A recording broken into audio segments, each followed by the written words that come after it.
दोस्तों आज की सबसे पहली और बड़ी खबर। अब ट्रैफिक नियम तोड़ने वाले बाइक चालकों का तैयार होगा डेटाबेस। झारखंड की राजधानी रांची में ट्रैफिक रूल्स का उल्लंघन करने वाले चालकों पर नकेल कसने की तैयारी की जा रही है। खासकर ट्रैफिक पुलिस को चकमा देकर चालान के डर से फरार होने वाले चालकों पर स्पेशल नजर रखी जाएगी। कंट्रोल रूम में लगे कैमरों के माध्यम से नियमों का उल्लंघन करने वाले चालकों का डाटाबेस तैयार किया जाएगा। बड़ी खबर है, झारखंड में 10,000 से अधिक बकाया तो कटेगी बिजली। झारखंड बिजली वितरण निगम लिमिटेड एक बार फिर से बिजली कनेक्शन काटने का काम शुरू करेगा। जेबीवीएनएल यह अभियान 21 नवंबर से शुरू करेगा। खबरों को माने तो बिजली के वैसे उपभोक्ता जिन पर 10,000 रुपए या उससे अधिक का बिजली बिल बकाया है, वे बिजली बिल जमा कराएं। बकाया वसूली के लिए रांची, खूंटी, गुमला, लोहरदगा और सिमडेगा जिले के लिए टीम की तैनाती कर दी गई है। झारखंड में अगले 5 दिनों के दौरान और बढ़ेगी ठंड। झारखंड में अगले 5 दिनों के दौरान तेजी से ठंड बढ़ने का पूर्वानुमान है। मौसम विभाग के अनुसार मौजूदा समय में आसमान पूरी तरह साफ है। उत्तरी हिस्सों में धुंध और गहराएगी, इससे तापमान और गिर सकता है। दिन के दौरान तेज हवा बहने से पारा और गिरेगा। झारखंड के अधिकांश जिलों में अधिकतम तापमान 30 डिग्री से नीचे रहने का पूर्वानुमान व्यक्त किया गया है। बिहार और यूपी से सटे जिलों में धुंध बढ़ सकती है, इससे कनकनी और बढ़ेगी। इस दौरान उत्तर की ओर से आने वाली ठंडी हवा की रफ्तार बढ़ेगी, इससे दिन के अधिकतम तापमान में भी गिरावट होगी। बूढ़ा पहाड़ पर फिर मिला विस्फोटकों का जखीरा। नक्सलियों का गढ़ माने जाने वाले बूढ़ा पहाड़ इलाके में पुलिस को एक बार फिर बड़ी सफलता हाथ लगी है। शनिवार को सर्च अभियान के दौरान पुलिस बल ने 120 आईईडी बरामद किए हैं। बरामद किए गए सभी आईईडी बम को मौके पर ही डिफ्यूज कर दिया गया। सर्च अभियान में आईईडी के अलावा नक्सली साहित्य, आपसी संवाद के लिए उपयोग में लाए जाने वाला वायरलेस सेट, नक्सलियों की यूनिफॉर्म भी भारी मात्रा में बरामद की गई है। अप्रैल तक हो सकती है 11वीं जेपीएससी सिविल सेवा परीक्षा। झारखंड लोक सेवा आयोग द्वारा 11वीं सिविल सेवा परीक्षा वर्ष 2023 में मार्च या अप्रैल में ली जा सकती है। इसके लिए कार्मिक विभाग जनवरी-फरवरी 2023 तक लगभग 350 पद आयोग को भेजने की तैयारी में जुट गया है। कार्मिक विभाग के पास अब तक लगभग 40 पद मिले हैं। फरवरी 2023 तक 2023 तक लगभग 300 और पद आने की संभावना जताई गई है। संभावना ये भी जताई जा रही है कि कैलेंडर अप टू डेट करने के लिए 11वीं और 12वीं सिविल सेवा परीक्षा एक साथ ली जा सकती है।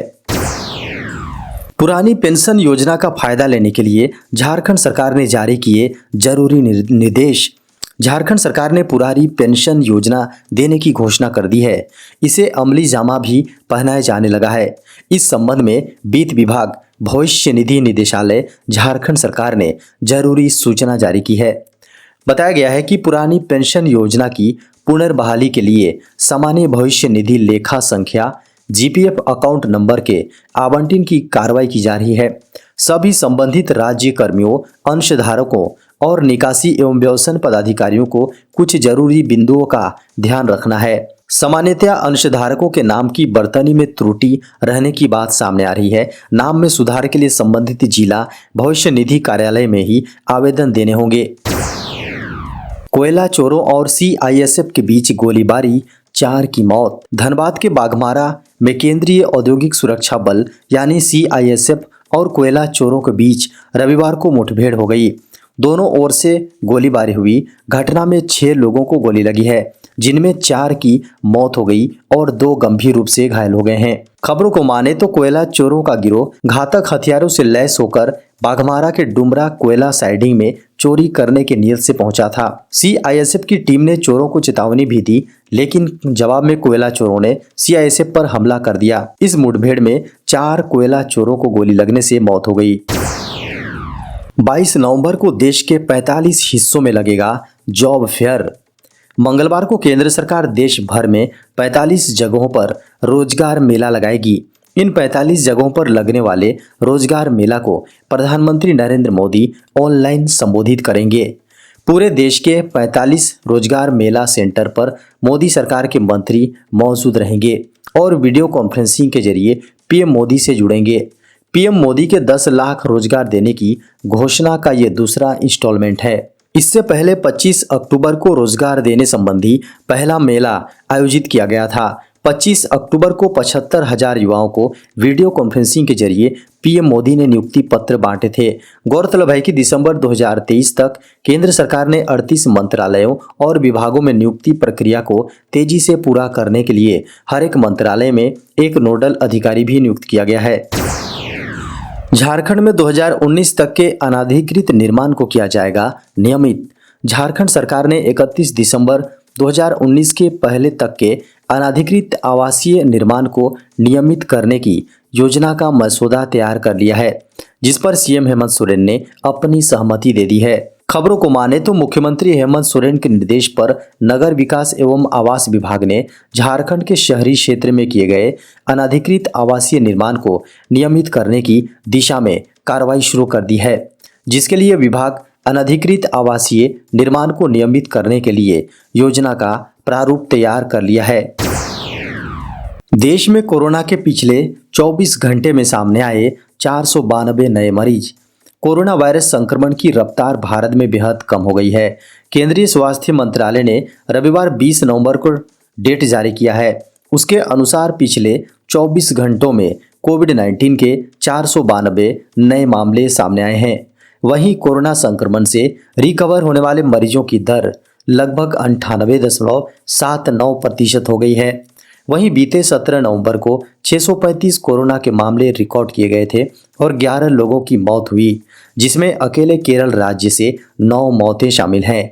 केंद्रीय स्वास्थ्य मंत्रालय द्वारा जारी किए गए आंकड़ों के अनुसार 24 घंटे में कोरोना वायरस संक्रमण के 492 नए मामले सामने आने के बाद देश में संक्रमित हुए लोगों की संख्या बढ़कर 4,46,69,015 हो गई है। वहीं सक्रिय मरीजों की संख्या गिरकर 6,489 रह गई है। संक्रमण से 4 और मरीजों के जान गंवाने से मृतकों का आंकड़ा बढ़कर 5,30,574 हो गई हैं। आंकड़ों के अनुसार देश में अभी तक कुल 4,41,31,952 लोग संक्रमण से रिकवर हो चुके हैं, जबकि कोविड-19 से मृत्यु दर 1.19% है। केंद्रीय स्वास्थ्य मंत्रालय की वेबसाइट्स के अनुसार देश में कोरोना वायरस संक्रमण के सक्रिय मामलों की संख्या घटकर 6,489 रह गई हैं, जो कुल मामलों का 0.01% है। मरीजों के रिकवर होने की राष्ट्रीय दर 98.79% है। पिछले 24 घंटों में उपचाराधीन मरीजों की संख्या में 293 मामलों की कमी आई है। देश में कोरोना से रिकवर होने वाले मरीजों की कुल संख्या बढ़कर 4,41,31,952 हो गई है। ट्विटर में नहीं थमा छटनी का दौर। ट्विटर खरीदने के बाद से अब तक कंपनी से आधा स्टाफ निकाला जा चुका है। रिपोर्ट्स के अनुसार जल्द ही स्टाफ में कुछ और कमी देखने को मिल सकती है। एलन मस्क कर्मचारियों को लगातार हार्डकोर वर्क कल्चर अपनाने की हिदायत दे रहे हैं। खबरों के अनुसार ट्विटर मुखिया एलन मस्क अपने कर्मचारियों को अल्टीमेटम दे रहे हैं या तो वे कंपनी के लिए कड़ी मेहनत करें या फिर सेवरेंस पे लेकर जा सकते हैं। वहीं इस उठापटक के चलते सेल्स पार्टनरशिप जैसे डिपार्टमेंट की अपेक्षा टेक्निकल डिपार्टमेंट के कुछ लोगों ने कंपनी छोड़ने का विकल्प चुना। कंपनी के अनुसार एलन मस्क ने ट्विटर के वरिष्ठ अधिकारियों से कुछ और कर्मचारियों को बाहर का रास्ता दिखाने के लिए पूछा था। इस पर कुछ सीनियर कर्मचारियों के सहमत न होने पर उन्हें अपनी जॉब से हाथ धोना पड़ा। ट्विटर की कमान अपने हाथ में लेने के बाद से मस्क लगातार ट्विटर की पॉलिसियों में बदलाव कर रहे हैं, जिसमें ब्लू टिक सब्सक्रिप्शन के लिए चार्ज लेने से लेकर ट्विटर के आधे से अधिक कर्मचारियों की छुट्टी भी शामिल है। केंद्र ने तटीय सुरक्षा को मजबूत करने के लिए सामान्य संचार योजना को दी मंजूरी।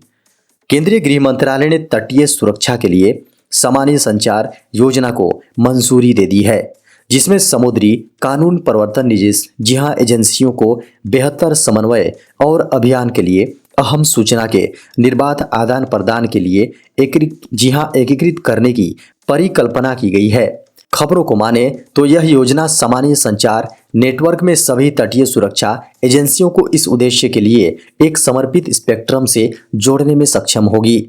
समर्पित स्पेक्ट्रम एक सामान्य बैंड का प्रयोग करेगा और यह तटीय सुरक्षा मजबूत करने में एक बड़ा कदम होगा।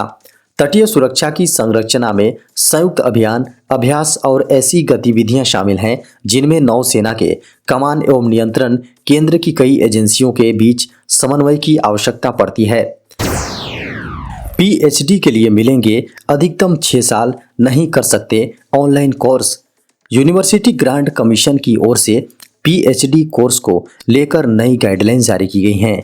यूजीसी ने कहा है कि पीएचडी डिग्री कोर्स की अवधि कम से कम 3 साल की होगी।